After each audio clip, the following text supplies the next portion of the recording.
Bueno, muy bien. Vamos a continuar entonces con el desarrollo del Seminario Internacional de Gestión Jurídica Pública 2018. Queremos recordarles que el 15 de septiembre tendremos una nueva jornada de orientación en política LGTBI.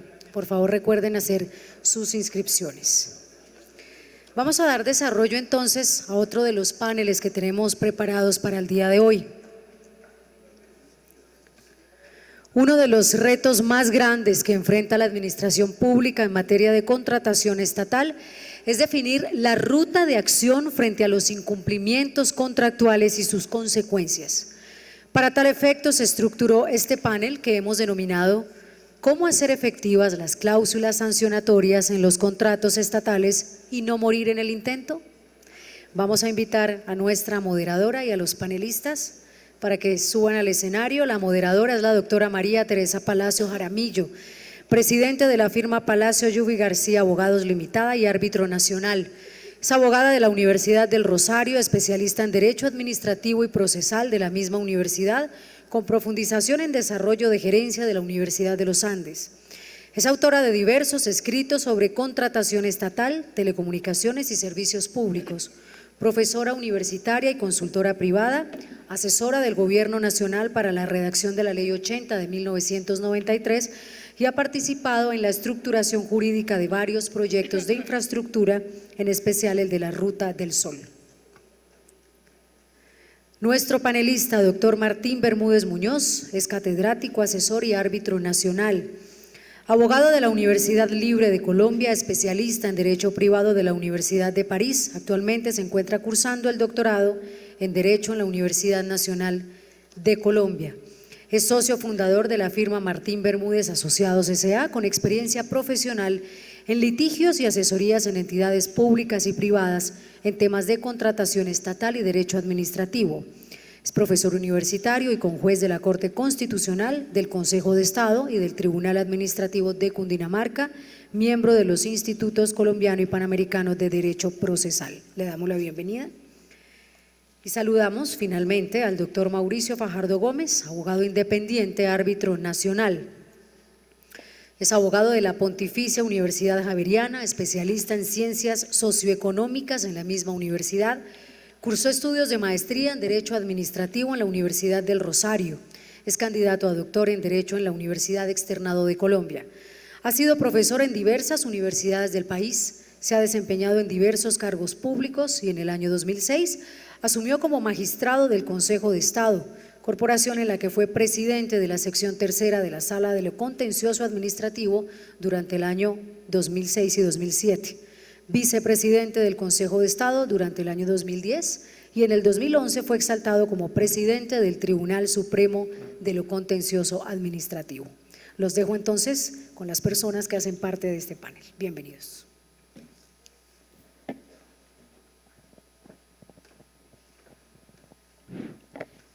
Buenas tardes a todos, una dicha otra vez estar aquí con ustedes. Hoy me ha correspondido el honrosísimo papel de moderar al doctor Martín Bermúdez y el doctor Mauricio Fajardo. Difícil, pero bueno, ese es mi papel el día de hoy. Luego, sobre un tema bello, porque es un tema que era muy sencillo, era simple, claro, y se nos ha pegado la enredada tanto así que nos sugiere la doctora Gloria y su equipo un título muy lindo.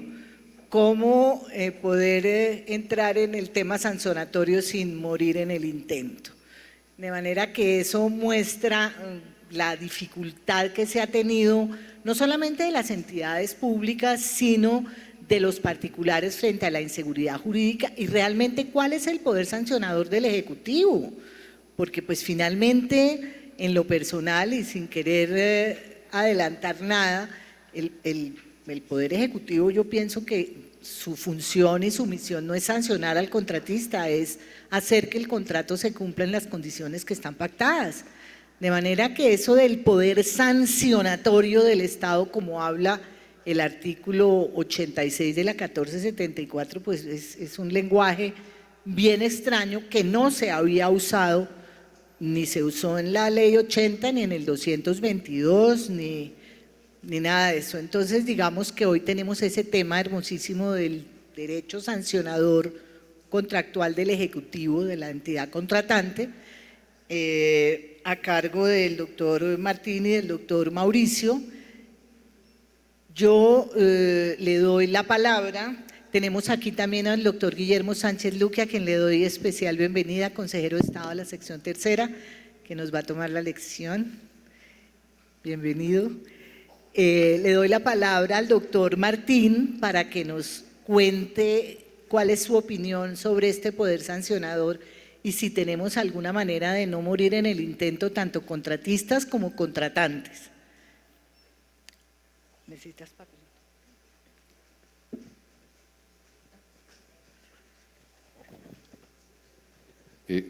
Buenas tardes. Pues digamos que lo que se está planteando como tema del panel son las dificultades que tienen las entidades para hacer efectivas las cláusulas sancionatorias en un contrato. Y digamos que a partir para plantear simplemente recordar cuál es el problema que todos tenemos. Todos sabemos que cuando se inicia una audiencia o se cita una audiencia de incumplimiento en desarrollo del artículo 86 de la Ley 1474, pues nos vemos abocados por regla general, a un abogado del contratista que tiene como función, en la gran mayoría de las veces en la práctica, dilatar el proceso, dilatar la actuación, no permitir que se cumpla. Yo digo siempre que un abogado que quiera dilatar, pues lo logra pidiendo pruebas, recusando a las personas y digamos que desarrollando una cantidad de actividades con el objeto de que la administración no logre imponer la sanción.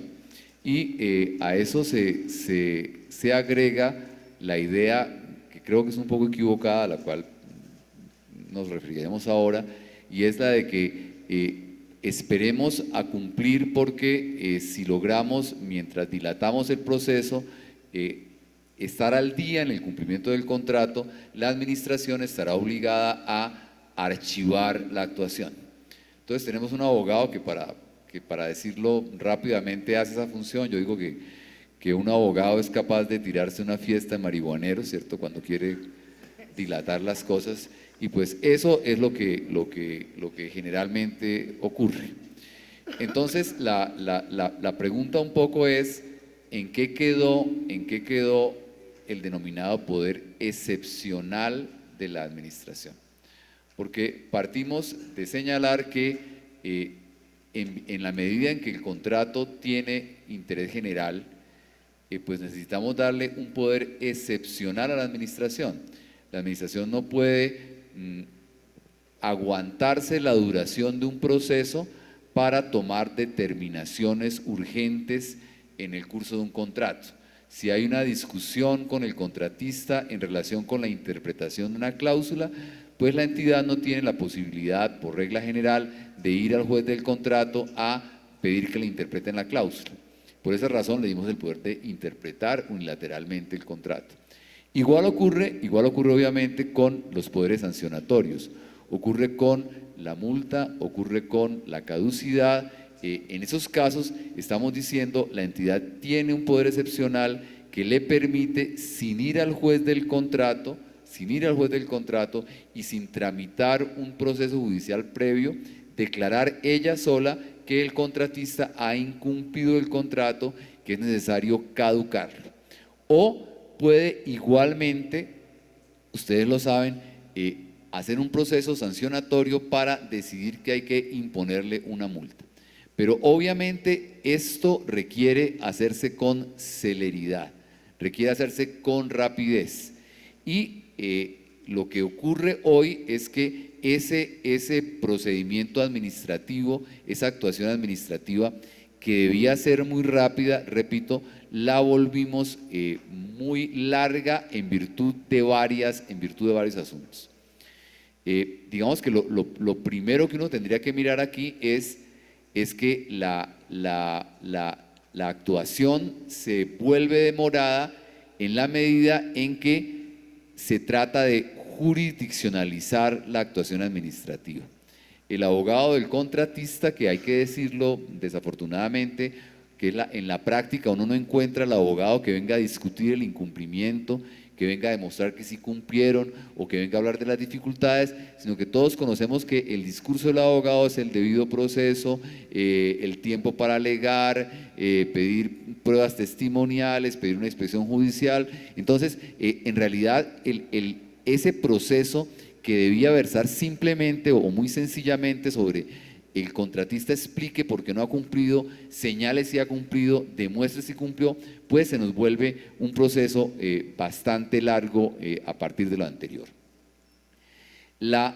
Digamos que la pregunta, y creo que a eso se va a referir el doctor Mauricio, la pregunta pues se genera determinando un poco primero cuál es el alcance del debido proceso en esa actuación administrativa que está regulada de manera específica en el artículo 86 de la ley 1474. Entonces, un poco mirar cuál es el alcance o hasta dónde va la garantía del debido proceso que hay que respetarle al contratista, y si esa garantía del debido proceso permite, repito, permite que en ese trámite que debería cumplirse en una sola audiencia, la entidad se vea obligada a practicar pruebas, se vea obligada a permitir intervenciones del contratista sin límite.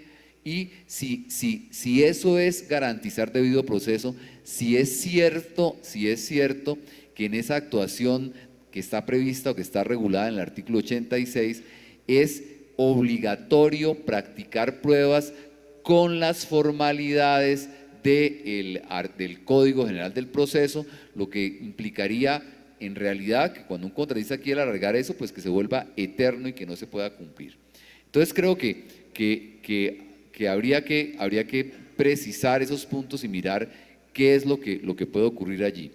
Un poco uno diría como para generar el debate y para y señalar qué ocurre aquí, que esto viene primero de la Constitución de 1991. La Constitución de 1991, en el artículo 29, dice el debido proceso se aplicará a las actuaciones administrativas. Y ahí había que preguntarse si ese mandato fue adecuado, porque fíjense que estamos diciendo el debido proceso, que uno pensaría es el debido proceso judicial, deberá aplicarse a la actuación administrativa, que no es una actuación judicial.